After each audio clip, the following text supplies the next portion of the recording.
Hey, everybody, welcome back to the podcast daily. It is Wednesday morning, and it's going to be a Woody Wednesday at Ohio State as spring practice rolls along. That is Berm and Bill Landis. I am Austin Ward, and it's time for America's favorite parlor game, which is what are we going to ask the tight ends and the running backs at Ohio State? Normally, it's just Bill that plays it, which makes it just the best game you could possibly imagine. But then today we're taking it to a whole nother level, because Berm's questions are usually much weirder and get even better answers too. And I just go along with the whole day and learn whatever those two are doing. Berm, That's right. Do you want to start? I do want to start, and it's very simple.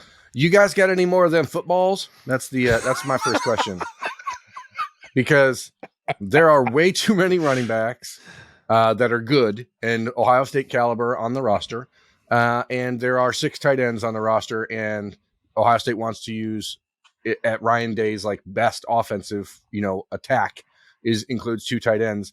I don't know how all these guys get on the field. I mean, I guess I could drill down and get a little more specific, like, hey, who's the actual number 2 tight end? That would be pretty helpful.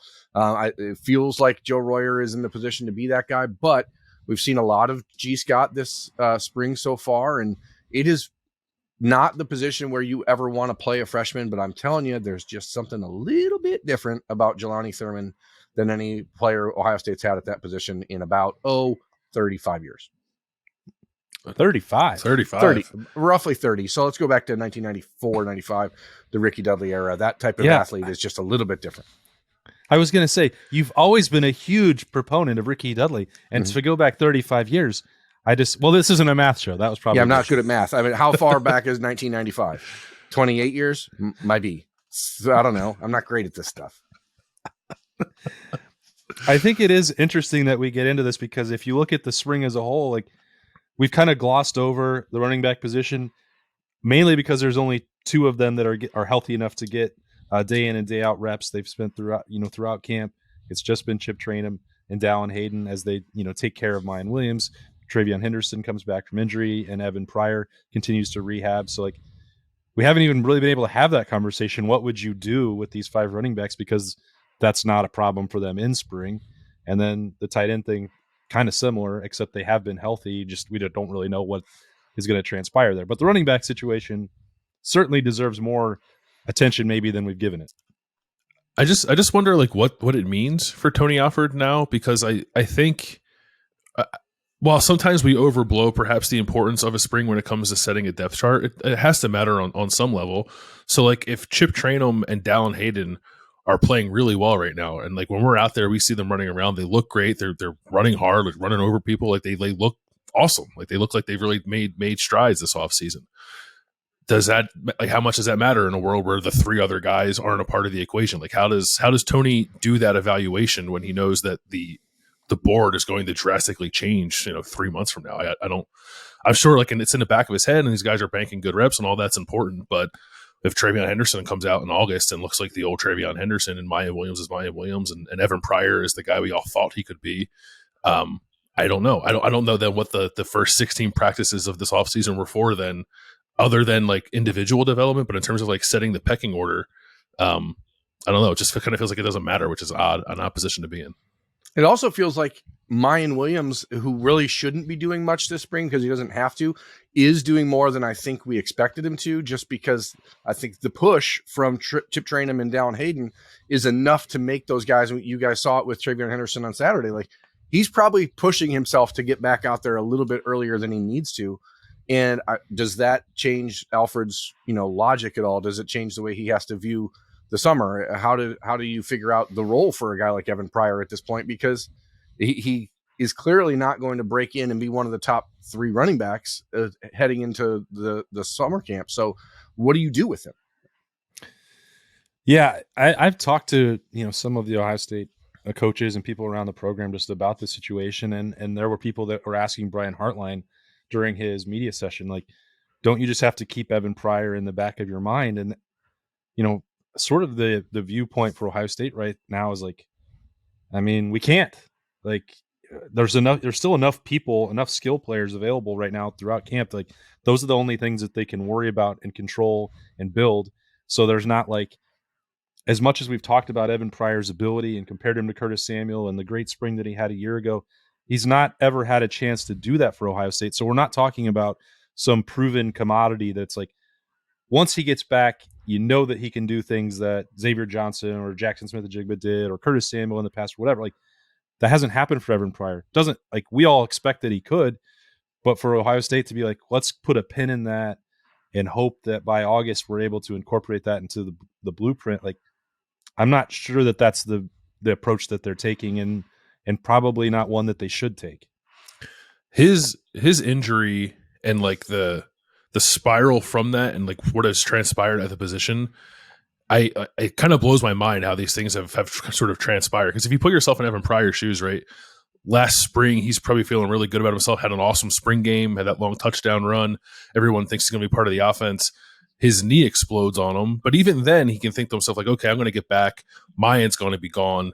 Dallin Hayden is not part of the equation yet. Chip Train was playing linebacker, and now he's like in a world where there's 6 dudes in this room who can all play, and he hasn't had a chance to like kind of like show his wares in a really meaningful way yet. It's got to be really difficult, I think, for him, which is why I think Tony said last year was a lot about like managing the psyche of these guys, and I took that as to mean like helping Travion through his injuries and making sure Mayan was okay on a week-to-week basis when he probably wasn't practicing a lot. But I don't know if we give enough credence to like that being a thing for Evan Pryor too, who had what looked like a promising season snatched away from him. And then when he's emerging from it, the room that he is in is like drastically different than when anyone thought it was going to look like a year ago.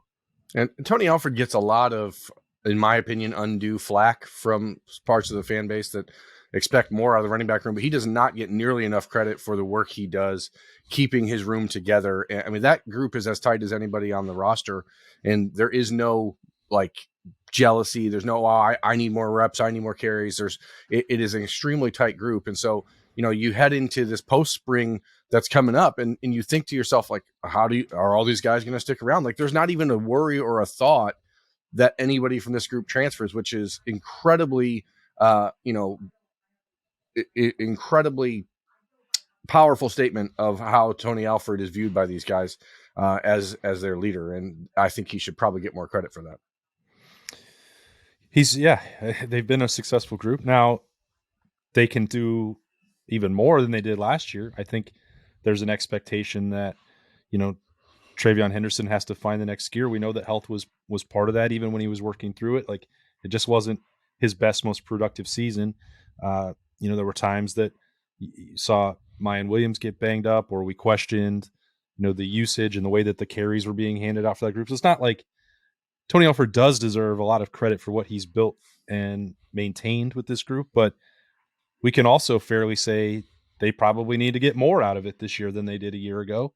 And that becomes a slightly more complicated when you're trying to figure out how to do that with 5 or 6 people. Like, it's a good problem to have. We say it all the time, right? Like, that's the good problem. Doesn't mean it's not a problem.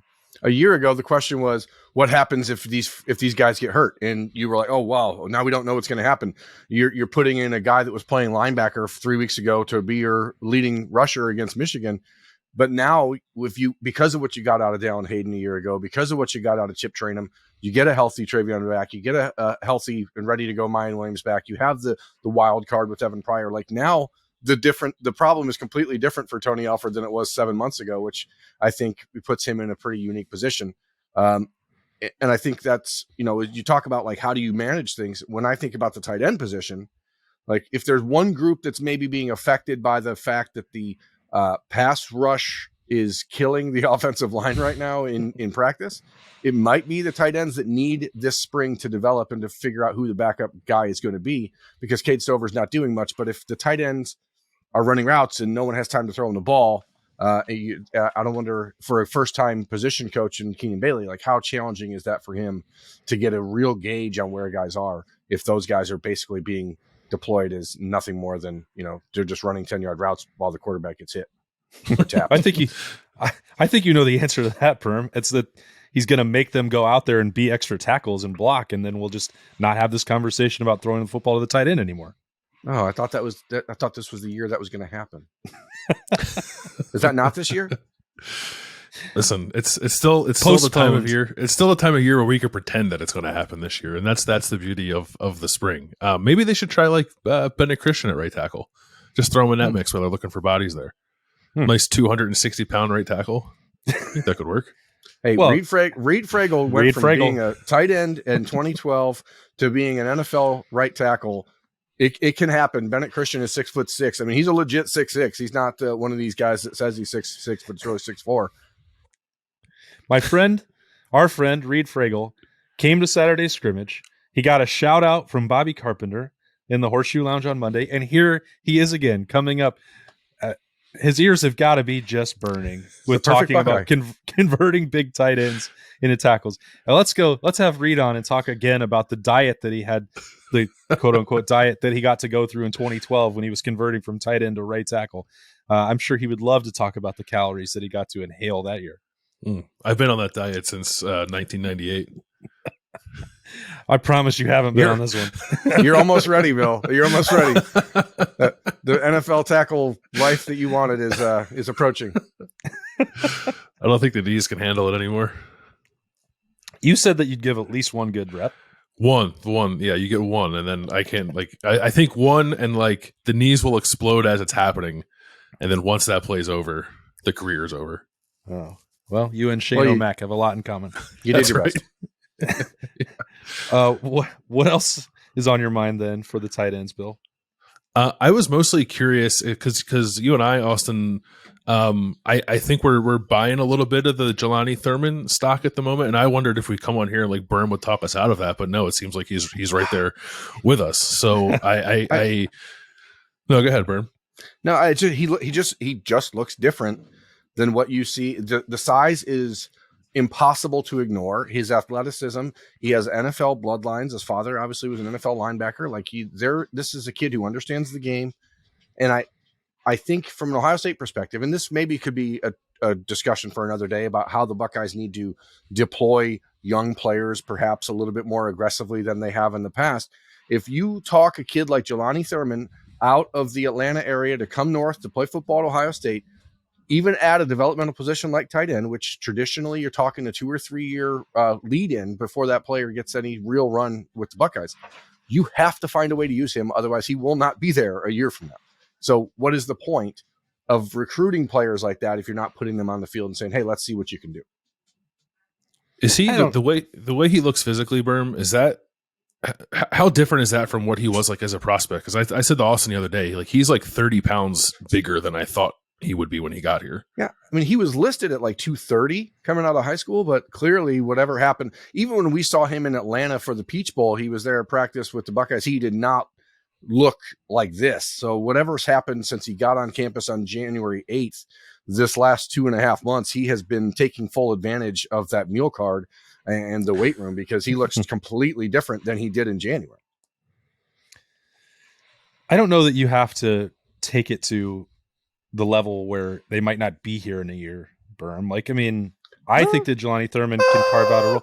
But if you're talking, you're not factoring in, like, Cade Stover's not going to be there. So I'm factoring it in. I'm just saying you have to give enough to that player in these next 8 months to get his appetite whetted enough that he understands, hey, my role next year is going to be here. Because it's not like Bennett Christian won't be there, or Sam Hart won't be there, or Joe Royer won't be there. So there is, or G. Scott potentially. So even though you're moving on from Cade Stover after this year, there's still a lot of guys in front of you. And if the problem with college football now is, as we know, there are no more rules, right? So anybody that he talks to from back home, if he's not seeing the field of Ohio State, is going to be, hey man, Auburn's scoring a lot of points. They need you. Remember how many times you visited Auburn? They loved you at Auburn. Hey, why don't you come home and go visit Auburn? Like, the world is not the same as it was 5 years ago. There's so much tampering. There's so much illegal contact happening that it is almost impossible to avoid that earwig getting into kids' heads if they're not finding the field. And I know, that's why people were worried about CJ Hicks last year transferring. Like, this is a kid from 40 miles down the road. He wasn't going anywhere.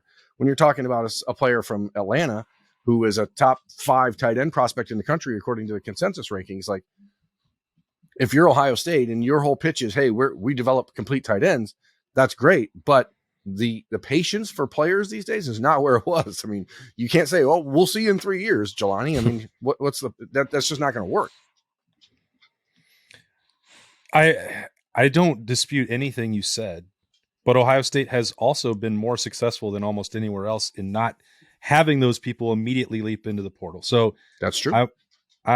Now, will that continue? Will that be in every case? I don't know, but I just think like putting that sort of pressure, especially at a spot where it is going to be important for the tight ends to be able to hold up to some blocking responsibilities, depending on what happens here at right tackle and whatever on down the road. Like, Ohio State's also not going to be in a position where like they can't just blindly put Jelani Thurman out there. And I broke my rules on Monday. We were talking about him like he's a true freshman, and it's a position where I wouldn't normally want to get ahead of the horse. Like, I know that Jelani Thurman has value that Ohio State could tap into. I'm not blind to that. We all see it.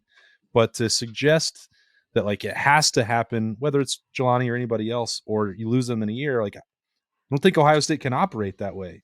No, I don't think they need to make him a starter. I don't think he needs to be running with the 2 deep. I'm saying that you need to have some way to get him involved in the offense early enough in the season where you don't find yourself in November and you're beating Rutgers by 45 points and then you're playing other guys in front of him. Like that's where Ohio State last year dropped the ball in a lot of positions. I mean, Bill has called it, coaching malpractice that CJ Hicks didn't play linebacker snaps. Like you can't have that happen again.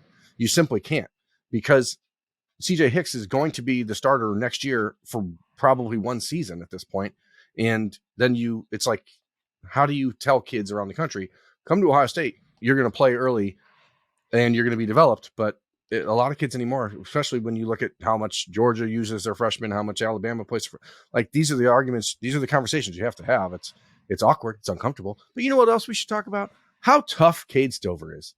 Do people know that Cade Stover broke his back against Georgia? Is that like public knowledge? I don't know if it is or not. We've hinted at it. It's public knowledge now. Dude broke his back. broken. There's a he broken broke a bone in his back. He's like Batman. He's like Bruce Wayne, man. He gets bent. Like, he got baned in the Peach Bowl, got baned, had to live in a hole in the ground for 2 months, complete darkness, and then crawled his ass out. He climbed out with his bare hands. It's amazing. And yet, I just think, Cade Stover is going to be an NFL tight end and probably picked higher than Jeremy Ruckert was. And if he's able to stay healthy this year, like we saw what Cade Stover was able to do to the Ohio State offense when he was healthy in the first 7 weeks of the season last year, like that was a game changer for CJ Stroud. And if he's able to be healthy and you have Kyle McCord having that sort of security blanket, I mean, not that you need 7 security blankets, but I guess 7 security blankets is better than none. Better than 6 even. So like you just have to find a way to keep these guys involved. That's all I'm saying. All of them. That's a good question. How many blankets is too many? No such thing. Yeah. I learned that. There is no such thing? No. I mean, there may be a such thing as too many blankets. There's not so much a thing as too many pillows. That's a fact. Yeah, that's true. Maybe we should call them security pillows. Are there security pillows? Are there security blankets? What does that even mean? How many blankets have ever saved you from a crime? No, I don't think it's like a physical security. It's like it's like a mental security. Did you guys have blankets when you were a baby? Like your blankie? What did you call it? Was it a binky? Was it a boo-boo? Was it a baba? What was it? A boo-boo. A boo-boo? I mean, you never heard someone call it a boo-boo? No, I did not have one. I my thing is like when I was a child and even still now as an adult, I tend to sleep with the covers over my head. In Philly, they gave you security cheese steaks. They're like, here you go. Yeah. Bill, you get born. In Ohio, they give you a little mini football. In Philly, they just give you a cheese steak with Cheese Whiz. You hold it the same way, though. Yeah. Cradle and the cheesesteak tastes way better. It does. I cannot believe that Bill is just letting you call it cheesesteaks over and over. What is it? What is it? Yeah. What should it be? I only ever heard you say steaks. Like you don't. The cheese is implied. Oh well, yeah, that's true. Like if we were like on the East sake, Coast, I want people to know what we're talking about. Bill's a Philly guy. It's a Philly cheesesteak sandwich. I just try to, be part of his culture and call it what he knows. Like, I appreciate that. Yeah. I I've like learned Cheese over Whiz. the years. Do you Go think it's Birds. weird that Cheese Whiz only really has a place now still on those sandwiches? Sorry, guys. I haven't been on the show in a week, and I got a lot You to haven't? talk about. Yeah, he's got a lot on his mind. I got a lot to talk about. Yeah, that's really only the application of Cheese Whiz these days, right? I'm not even a huge Cheese Whiz fan. I usually go But for it still American. exists in the grocery store, and it just sits there on the top shelf. I've never seen anyone purchase it. Yeah, why is it called Whiz, you think? I don't know, like is it because of the way that it comes out, or is it because it was like a wizard invented it? Well, that's I don't not the know. way it comes out. Yeah, like whiz. What? Someone please clip that. Does your wait? I mean, I haven't had Cheese Whiz in a while, but as a youngster, when I would have it on like the, those what were those chicken crackers? You know those? You know what I'm talking about? Chicken and biscuit something? Yeah. Yeah. For some reason, we always have that at Christmas, like Cheese Whiz and those crackers. And when I would Cheese Whiz, it would be as whiz. Yours didn't do that, or might have just been in my head. You're talking about like the can, not Yeah. That's not what they put on the sandwiches. Yeah, it is. It's Cheese Whiz. No, it's not. What are you like- talking about? It's melted. Like What are Bill you would know. You think they just get Wait, a sandwich? you No, think no, they've just no, sprayed no. I'm thinking of Spray easy cheese? cheese. Yeah, Yeah, you're you're thinking of thinking- easy cheese. Yeah. All right. Well, Cheese Whiz is in that glass jar. Can you Now- imagine if like Gino is back there with an air spray can of cheese? Do you think they would have really caught on? Yeah. Easy Jeez. cheese and Cheese Whiz are not the same thing. Huh. One A is not to B, E is not to A. Got it. So, how do you think Keenan Bailey has handled this first few months as a tight ends coach? Do you see? I mean, it's funny to watch him because he's still very much the same player or same coach, still out there doing all the things he used to do. But the reception, it seems like, from the tight ends, which is something I'm interested in tomorrow, is how different he is than Kevin Wilson in a meeting room, on the practice field, etc. He's got a lot of juice, I think. Right? I think I guess maybe the biggest compliment I can give him is like he's a brand new coach. It's not even like that he's new to his position at Ohio State. Like he's never done this before, other than being a GA. But you like don't sort of think about him when he's out there. So I think that's a credit to how he carries himself and probably to what he's sort of banked up in terms of credibility at Ohio State in the years that he's been here. But I sense a different energy, a different kind of energy. Like you don't have that offensive lineman energy over with the tight ends anymore that Kevin Wilson kind of brought to the table, but it's more of like a real like super energetic, almost like a skill position kind of vibe, I think, coming from that group, which isn't the worst thing in the world because I think they should probably embrace that part of the position a little more anyway. But I'm also interested, Berman, hearing maybe how the players view that. And then the continuing conversation, right, about how a guy who doesn't have a offensive line background, which Keenan Bailey doesn't really have that, how he incorporates the blocking aspects of the position into his coaching, because I'm sure that's, even though he did some of that stuff last year, I'm sure it's still a pretty big learning curve for him. I think there's an element here where we've talked about what it means for the wide receivers if Brian Hartline is the offensive coordinator and has to devote more time to big picture things. And, it's sort of the inverse situation that now the tight ends coach isn't the offensive coordinator as well. So it feels like from the small windows that we have to watch that Keenan Bailey is much more involved and hands-on a play in, play out basis than maybe Kevin Wilson was in the past. Now, again, we don't see every part of every practice, so you can't say that with any certainty, but that is the way that it looks.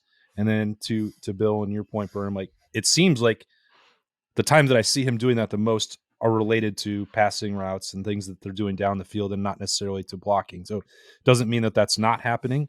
Keenan Bailey spent time working with Justin Fry and Mike Salini last year to, enhance his education. He'd already done that with Brian Hartline, working with the wide receivers, and he had done that previously with, Ryan Day and Corey Dennis. We worked with quarterbacks and Todd Fitch. So, he's been involved in every part of that, which is really quite perfect for tight end, which has to be able to do just a little bit of everything that the offense entails. The juice part is accurate. The energy is there. That he's going to put in the hours and the effort. I don't really have any concerns about Keenan Bailey doing that job, but the way that how the guys are relating to that in the early part will be certainly informative. We know that Cade Stover, that was a big part of like he wanted to play for Keenan Bailey as part of the decision when he climbed out of the hole and fixed his back and tied that rope around and climbed the wall. Because Keenan Bailey was at the top to help him out. I mean, Cade credits Keenan a ton for his ability to run routes a year ago as he was developing into the tight end he is now. So I do think it's interesting that Ohio State last year seemed more than happy to put its sixth offensive lineman out there instead of a second tight end when they would run out Josh Fryer and wearing number 41 or Donovan Jackson the year before. So it does seem like there's been more of a focus on the tight ends being route runners as opposed to being inline blockers. But we also saw a year ago towards the end of the season where when Cade Stover did get hurt and he was hurt his hip against Northwestern and kind of slowed him down, like we saw the impact that his inability to be an effective inline blocker and down blocker, how that impacted the offense in the second half of the season. So I think that there's just got to be some balance that's struck here, but it's clear from watching the guys, and it's clear from talking to tight ends around the country on the high school recruiting trail, like Keenan Bailey is making a major impact when he talks to kids. And that's something that I think Ohio State knew they were going to get because he's so good at being just relational, something that he's learned as being part of the Ohio State program for the last, I think, 7 years now. So it's just interesting to me to see how they take on his personality over that of what Kevin Wilson was, which is obviously a little more gruff and not that Cade Stover has gotten any less gruff, but I do want to see how the rest of the guys in that room respond. Cheese whiz, easy cheese. Cheese whiz, easy cheese. Got it. Mm-hmm. Well, what we need is for Bill to take us on a tour of Philly so that you can taste in the daytime, Bill, and learn. Oh boy, it's not, listen. It's not a bad suggestion. The attacks on Philly today are just wild. I didn't expect it. Attack. It's not an attack. These are facts. West Jersey is rough. Everyone knows. All right. See, okay. I told you he was going to do it again. I'm just kidding. We're having a nice time, and he had to go and do that. I'm from Toledo, Ohio, man. Like, okay, if there's anyone who understands what being, you mean South Michigan? Well, yeah, from being in one of America's armpits, it's me. I get it. Is that what you're calling Philadelphia? The birthplace of America? What, West Jersey? It's the cradle of liberty, bub. Watch your mouth. The home of WrestleMania 40? It's just a real shame you guys couldn't have kept that nice bell you had without breaking it. It's just such a nice bell. Well, we'll get them next time. How long does it take to fix a bell? They don't need another one. Yeah, Mission we won accomplished. That war. Yeah. All right. So you're not talking with a British accent. Point Philly, mate. Cheerio. Okay. All right. Absolutely. That's a nice time for us to end this show. The three of us have not been back together for a show for in a while. So I'm sorry, America, mates. But you're welcome for Philadelphia, the birthplace of America and home of the finest steaks that you'll find and any flavor of cheese that you want. Well, except easy cheese. You don't except for easy cheese. Yeah. Do Philadelphians like scoff when people put like provolone on a cheesesteak? No. Or is that an acceptable cheese? Like what cheese is not acceptable on a Philly cheesesteak? I assume nobody puts Swiss on them, right? So American is probably good. I think Cheese Whiz. Yeah. American's good, provolone's good, Cheese Whiz is good. I think John Kerry, when he was like on the campaign trail, whatever year that was, I think like ordered one with Swiss or mozzarella, and everyone was like, "What are you doing?" Like, but that's not.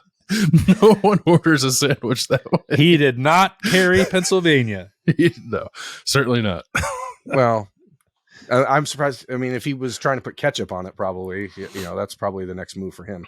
That's because he's married into the Hines family, guys. It's a joke. Oh, political jokes. Good. Yeah. We should I was going to say that that I'm surprised he didn't order waffles because that's all he ever did as a politician. But I didn't want to go there because that seemed like I would have been taking the conversation a little too far. So had I said that, then I would have felt like I was pushing the envelope a touch in a direction we don't normally go on this, on this show. So, well, it's a good thing you didn't say that. Yeah. I'm not going to say that. Thank goodness you didn't. All right. We're absolutely. safe. Yeah. Time to go, mates.